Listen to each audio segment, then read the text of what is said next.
आज आपण बनवतो आहे रवा बेसनाचे लाडू।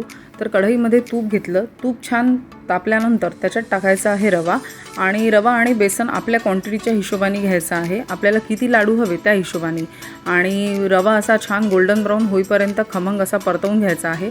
त्याच्यानंतर भरपूर असे काजू बदाम आणि विलायची त्याच्यात तुकडे करून टाकायची आहे आणि हे एका मोठ्या भांड्यामध्ये काढून घ्यायचा आहे रवा भाजलेला। आणि त्याच्यानंतर मग आपल्याला एकीकडे आता पाक करायचा आहे। तर हे पाकातले लाडू बनवतो आहे, तर त्याच्यासाठी इकडे हे पाक तयार व्हायला ठेवलेला आहे।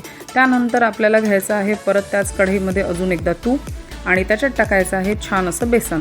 तर 2 वाटी रवा 2 वाटी बेसन असं घेऊ शकता तुमच्या हिशोबाने की कसं हवं आहे। आणि बेसनसुद्धा छान असं परतवून घ्यायचं आहे। इकडे पाक ऑलमोस्ट रेडी होत आलेला आहे आणि बेसन पण छान असं खमंग परतवून घ्यायचं आहे। त्याच्यानंतर त्याच्यात टाकले आहे काजू बदाम। तर इकडे आपण रवा भाजताना किंवा बेसन भाजताना हे सगळं काजू बदाम त्याच्यात परतवून घ्यायचे आहे। नंतर ते ज्या भांड्यामध्ये रवा टाकला आहे तर त्याच्यातच ते बेसन टाकायचं आहे आणि तो पाकसुद्धा त्याच्यात टाकायचा आहे।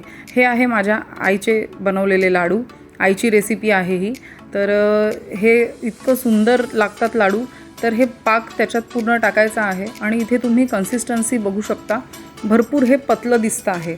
तर मी जेव्हा बघितलं हे पहिल्यांदा तर मलाही प्रश्न पडला की याचं लाडू कसा बनेल हे जर इतकं पतलं आहे तर ॲक्च्युली हे आपल्याला 2-2.5 तास सेट व्हायला ठेवायचं आहे आणि हे 2-2.5 तास ठेवल्यानंतर हे पूर्ण छान पाक पूर्ण त्या रव्याने पिऊन घेतलेला आहे। रवा आणि बेसन छान असे सेट झालेले आहे आणि त्याचे असे सुंदर लाडू तयार होतात।